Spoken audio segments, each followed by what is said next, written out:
बिस्मिल्लाहिर्रहमानिर्रहीम। तमाम देखने वाले स्टूडेंट्स को प्रोफेसर इकबाल हैदर भट्टी का सलाम अर्ज़ है।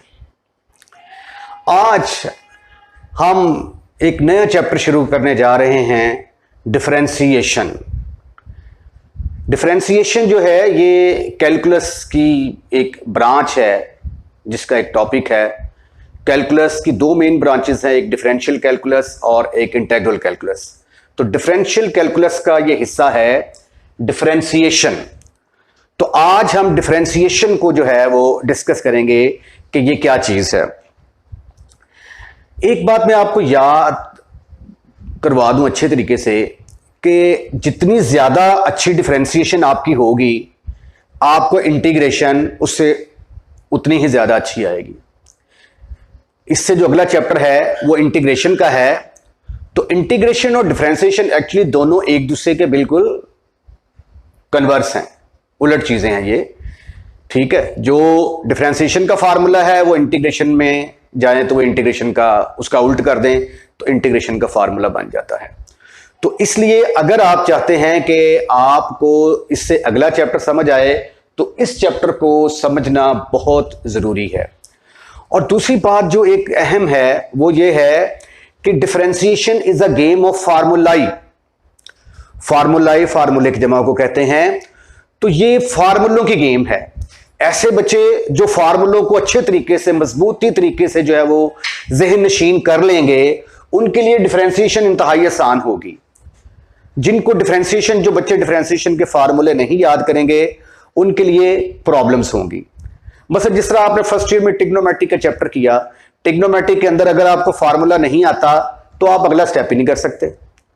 तो trigonometry is a game of formulae, similarly differentiation is a game of formulae. लेकिन सबसे पहले अब मैं आपको डिफरेंशिएशन का कंसेप्ट देता हूं कि डिफरेंशिएशन होती क्या है। Come to the point. अगर आप इसके इतने स्पेलिंग देखें तो ये क्या लफ्ज बनता है? डिफरेंट। डिफरेंट से लफ्ज निकला है डिफरेंशिएशन। डिफरेंट का मतलब क्या होता है? डिफरेंट का मतलब फर्क, फर्क निकालना। ठीक है, मसलन फर्ज किया कि एक बॉडी जो है वो 30 किलोमीटर पर आवर की वेलोसिटी के साथ जा रहा है। आफ्टर 1 सेकेंड, 1 सेकेंड के बाद उसके अंदर चेंज आ जाती है, वेलोसिटी उसकी बन जाती है 35 किलोमीटर पर आवर। तो वेलोसिटी के अंदर जो चेंज आई है, वेलोसिटी के अंदर चेंज इन वेलोसिटी किसके बराबर आ गई? 35 में से आपने 30 निकाल दिया, डिफरेंट, फर्क निकाल दिया। ये जो फर्क निकाला है ये आया आपका 5 किलोमीटर पर आवर। और चेंज इन वेलोसिटी, वेलोसिटी में तब्दीली आई किसके लिहाज से? टाइम के लिहाज से। तो वेलोसिटी में change in velocity with respect to time, change in velocity with respect to time, वो किसके बराबर आ गई भाई? बराबर आ गई 5 kilometre per hour square. Acceleration के यूनिट्स यही होते हैं ना। तो change in velocity with respect to time को मैथमेटिक्स में हम कैसे लिखते हैं? dv over dt। तो dv ओवर dt एक्चुअली क्या है? Change in velocity with respect to time. ये तो होता है एक्सेलरेशन। तो इसका मतलब है हमारे पास एक्सेलरेशन किसके बराबर आ गया? 5 किलोमीटर पर आवर स्क्वायर। ये वेलोसिटी के अंदर चेंज आई। अब देखें इसको थोड़ा सा वेलोसिटी में चेंज आई टाइम के लिहाज से, क्योंकि देखे ना वेलोसिटी किस पर डिपेंड करती है, वेलोसिटी टाइम के ऊपर डिपेंड करती है। मसलन अगर वेलोसिटी बराबर है टी स्क्वायर, तो at T is equal to 1, V किसके बराबर आ गई, 1 के बराबर। At T is equal 2 second, V की value 4। At T is equal to 3, V की वैल्यू 9। तो जैसे ही आप टी को चेंज करते हैं वेलोसिटी चेंज हो जाती है। तो वेलोसिटी को चेंज होने के लिए टाइम के ऊपर डिपेंड करना पड़ता है। अब जब आप ये कहते हैं जैसे ही हम टाइम चेंज करते हैं वेलोसिटी चेंज हो जाती है, तो फिर टाइम क्या है, वेलोसिटी को चेंज होने के लिए टाइम पर डिपेंड करना पड़ता है ना। तो टाइम को हम कहेंगे कि ये इंडिपेंडेंट वेरिएबल है, इंडिपेंडेंट वेरिएबल। और वेलोसिटी को क्या कहते हैं, डिपेंडेंट वेरिएबल। इसको टाइम के ऊपर चेंज होने के लिए डिपेंड करना पड़ता है, और जो चेंज होती है उसको हम कहते हैं डिफरेंशिएशन, और उसको हम ऐसे रिप्रेजेंट करते हैं। तो फिर ये इसका मतलब क्या हुआ कि डिफरेंशिएशन किसके बराबर आ गई, dv over dt is equal to change in dependent variable, dependent variable with respect to independent variable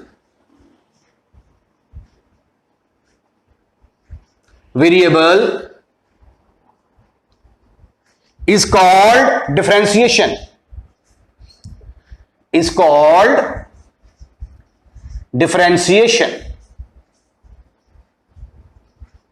ये एक डिफरेंशिएशन की एक डेफिनेशन ये भी है, इसको लिख लें। डिफरेंशिएशन क्या होती है, differentiation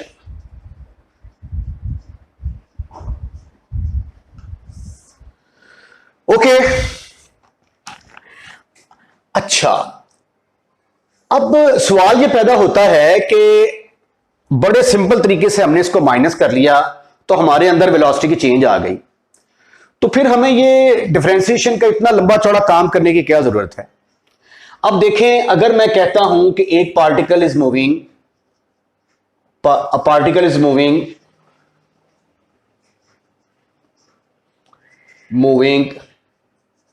with velocity 1.23 into 10 raised की power 5 kilometre per our, find the change in 0.0001 second. तो अब आपके पास ये वाला जो मेथड था, ये वाला मेथड खत्म, फिनिश, खल्लास। अब देखिए ये इंटरवल ऑफ टाइम बड़ा छोटा सा आ गया है। इतने छोटे इंटरवल ऑफ टाइम में हम वेलोसिटी के अंदर चेंज कैसे निकालेंगे, तो हम नहीं कर सकते। उसके लिए फिर हमने डिफरेंशिएशन का इस्तेमाल किया। अब dv ओवर dt एक्चुअली किसके बराबर होता है, dv ओवर dt को अभी मैं जब डेफिनेशन लिखूंगा उसमें मजीद इसको क्लियर करूंगा। Limit delta t approaches to 0, delta v over delta t, यानी स्मॉल चेंज वेलोसिटी के अंदर with respect to small interval of time. Time इतना छोटा है कि वो 0 को अप्रोच कर रहा है। तो ये जो स्मॉल चेंज आती है एक फंक्शन में दूसरे फंक्शन के लिहाज से, उसको हम कहते हैं कि ये डिफरेंशिएशन है, डिफरेंशिएशन।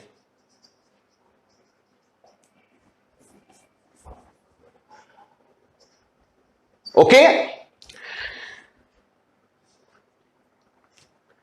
अब जो है इसमें एक लफ्ज यूज हो रहा है डी ओवर डी टी। सब लोग जो है ये डिफरेंशिएशन सारी खत्म कर लेते हैं, लेकिन इन द एंड उनको पता ही नहीं होता कि डी ओवर डी टी या d over d x what is this. किसी से भी आप पूछेंगे ना what is d over d t, तो वो कहेगा जी ये differentiation with respect to t है, ये differentiation with respect to x है, ये डेरिवेटिव का निशान है। इस तरह के जो ना ये आपको आंसर मिलेंगे। लेकिन आपने याद रखना है कि d over d T simply क्या कहते हैं इसको, डिफरेंशियल ऑपरेटर। डिफरेंशियल ऑपरेटर अगर, और डी ओवर डी एक्स अगर y is a function of x हो, y is a function of x हो, तो फिर हम y में चेंज लाएंगे x के लिहाज से, क्योंकि x जो है वो इंडिपेंडेंट, y डिपेंडेंट। तो इस सूरत में डी ओवर डी एक्स ये भी क्या होगा, डिफरेंशियल ऑपरेटर। ऑपरेटर ये था आइडिया जो है कि डिफरेंशिएशन की जो है बुनियादी डेफिनेशन क्या है, इसकी क्या जरूरत है, इसकी क्यों जरूरत पेश आई, डिफरेंशिएशन का बेसिक कंसेप्ट क्या है, वो हमने इसके अंदर डिस्कस किया। अब मैं आपको एक मेथड बताने जा रहा हूं कि how to find differentiation by the help of definition. How to find differentiation by definition. By definition differentiation के 4 स्टेप्स हैं। इन 4 स्टेप्स जो बताने जा रहा हूं आपने हर सवाल के अंदर वो करने हैं, इन द एंड जो है ना वो फंक्शन डिफरेंशिएट हो जाएगा। वो 4 स्टेप क्या है आइए देखते हैं जी। Let y is equal to F of X, मेरे पास एक फंक्शन है। याद रहे कि इसमें x इंडिपेंडेंट है, इंडिपेंडेंट, और y जो है डिपेंडेंट है, डिपेंडेंट। ओके, अब मैं x के अंदर डिपेंडेंट इंडिपेंडेंट का कंसेप्ट मैंने आपको दिया कि जैसे ही हम इंडिपेंडेंट वेरिएबल में चेंज लाते हैं तो डिपेंडेंट वेरिएबल में चेंज आ जाती है, उसको डिपेंड करना पड़ता है इंडिपेंडेंट वेरिएबल के ऊपर। तो अब चूंकि ये इंडिपेंडेंट वेरिएबल है, मैं फर्ज करता हूं कि इसके अंदर स्मॉल चेंज आती है डेल्टा एक्स। पहले ये फंक्शन क्या था, एफ ऑफ एक्स, मैंने फर्ज कर लिया कि इसके अंदर स्मॉल चेंज आ गई एफ ऑफ डेल्टा एक्स। तो जैसे ही एक्स चेंज होगा तो वाई भी चेंज होगा, तो वाई में भी कोई ना कोई चेंज आएगी। मैंने फर्ज कर लिया कि वाई के अंदर जो चेंज आती है वो डेल्टा वाई है।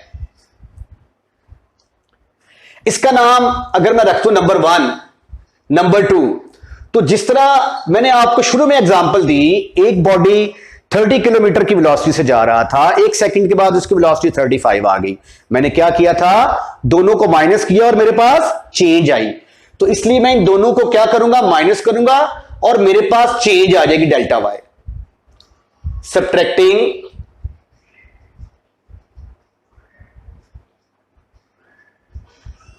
वन फ्रॉम 2, तो ये देखो ये किसके बराबर आ गया फिर, y plus delta y is equal to F of x plus delta x में से एफ ऑफ एक्स माइनस कर दिया। ये जो आपने इसके अंदर इंक्रीमेंट दी है, x को चेंज किया तो y चेंज आ गया। This is called as step number 1। जब आपने इनको माइनस किया तो ये आ गया y प्लस डेल्टा y में से y को माइनस करेंगे, ये आ गया आपका step number 2।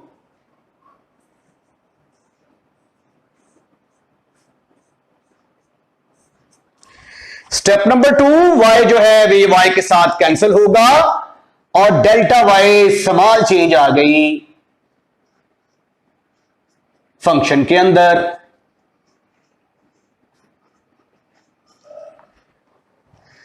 Third step, step number third,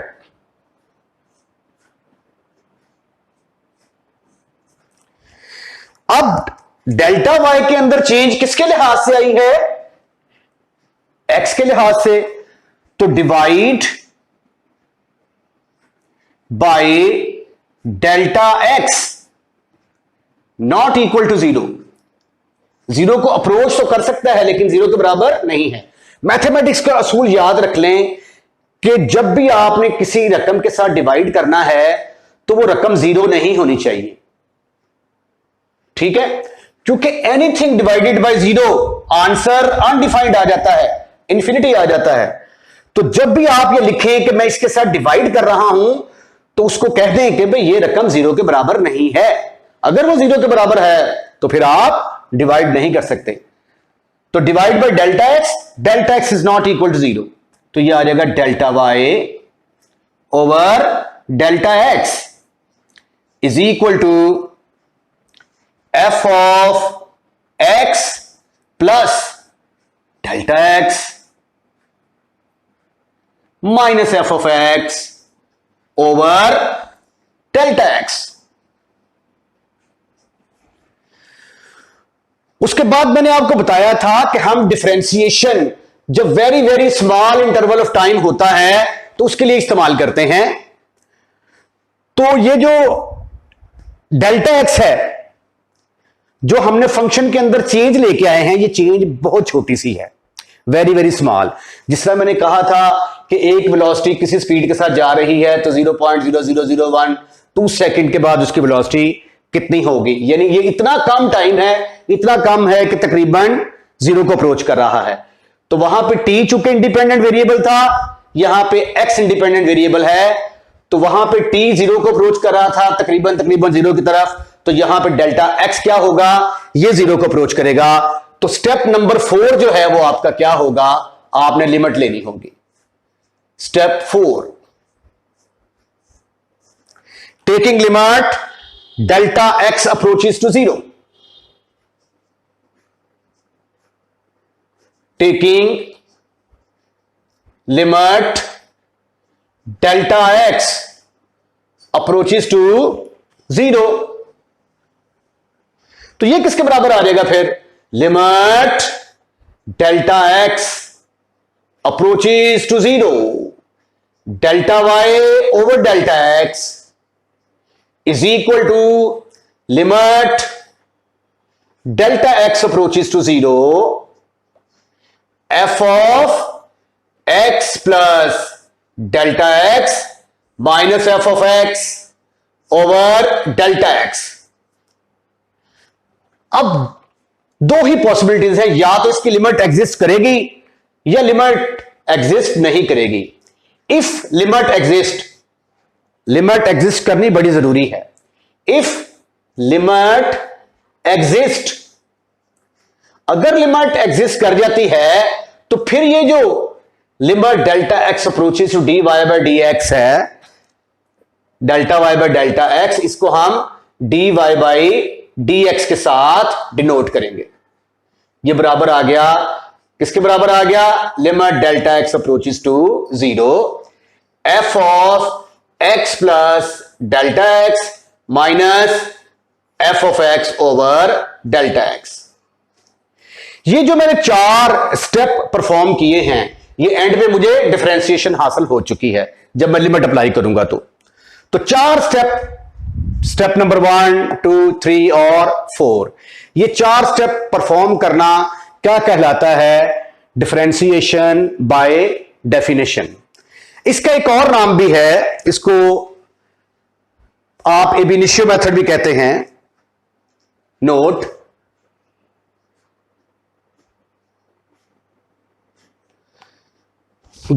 note number 1, the above method is also called,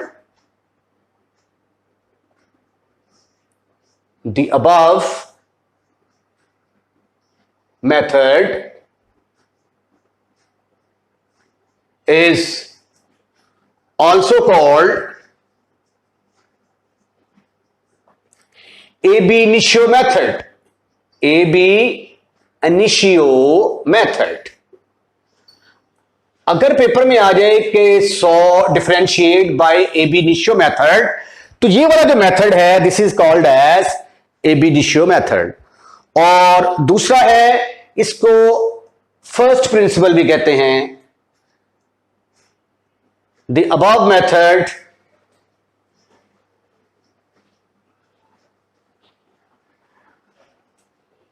is also called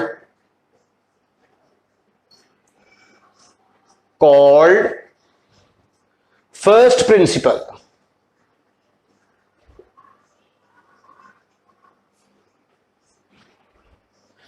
so result क्या निकला? In how to find differentiation by definition. फिर आगे आप लिख सकते हैं बाय फर्स्ट प्रिंसिपल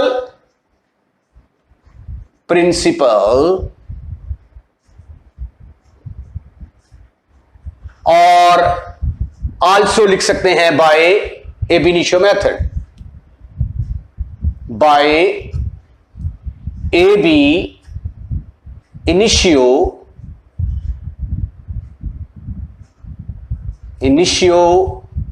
मेथड। तो तीनों का मतलब सेम है, ठीक है। आइए अब हम एक एग्जाम्पल करते हैं जिसमें मैं आपको ये 4 स्टेप की मदद से डिफरेंशिएशन करनी सिखाऊंगा। आइए जी, एग्जाम्पल नंबर 1 मैंने एक्सपोज कर ली है कि y is equal to x square है। मैं इसको डिफरेंशिएट करना चाह रहा हूं by definition. There are 3 ways जिसमें एग्जाम में आपसे क्वेश्चन जो पूछा जा सकता है। Differentiate by definition, differentiate y is equal to x square by first principle, और differentiate y is equal to x square by ab initio method. तो सबका मीनिंग सेम ही है, आपने करना इसको डेफिनेशन के मुताबिक ही है। अब ये देखें, हमने किए थे 4 step. y is equal to x square, ये मेरे पास एक फंक्शन है जिसको मैं डिफरेंशिएट करना चाह रहा हूं बाय डेफिनेशन। हम सपोज कर लेते हैं इसका नाम है नंबर 1। अब स्टेप नंबर 1 क्या था? स्टेप नंबर 1 ये था कि आपने x के अंदर थोड़ा सा इजाफा करना है। तो आप x के अंदर इजाफा करेंगे तो y के अंदर भी इजाफा हो जाएगा। ये शुरू में 1-2 क्वेश्चंस में मैं आपको स्टेप 1, स्टेप 2, स्टेप 3, स्टेप 4 करके दिखाऊंगा। उसके बाद ये लिखने की जरूरत नहीं है, बस आप काम करते जाएं। लिखने की जरूरत नहीं है कि ये स्टेप 1 है या स्टेप 2 है। लो जी, x के अंदर जो चेंज आई वो चेंज क्या आई? x plus delta x whole का स्क्वायर।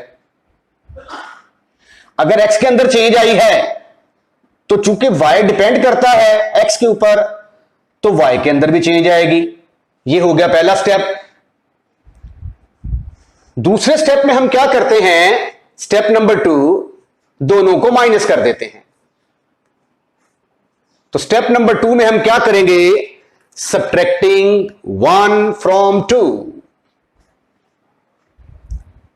सबट्रैक्टिंग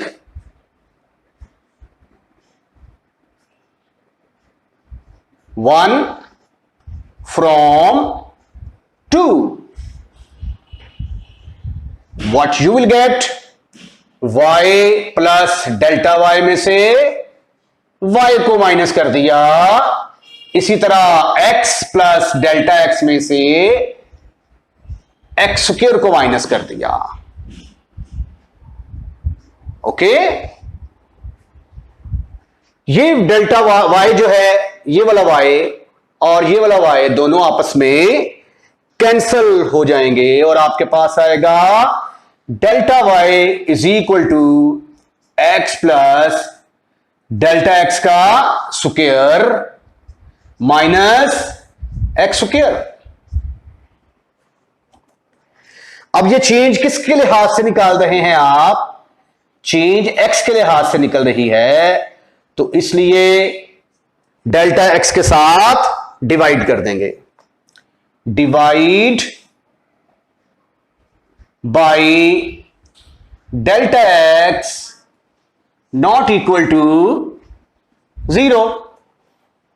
तो ये फिर आ गया delta y over delta x is equal to delta x is not equal to 0 का मतलब है कि डेल्टा एक्स इतना छोटा है, इतना छोटा है, बहुत ही छोटा, लेकिन 0 के बराबर नहीं है, यानी उसकी लिमिट जो है वो 0 को अप्रोच कर रही है। तो डेल्टा एक्स के साथ मैंने दोनों तरफ डिवाइड कर दिया। ये था मेरा स्टेप नंबर 3। स्टेप नंबर 4 में हमने लिमिट लेनी होती है, चूंकि डेल्टा एक्स जो है वो इतना छोटा है, इतना छोटा है कि वो 0 को अप्रोच करता है। तो taking limit, step number 4, step number 4, taking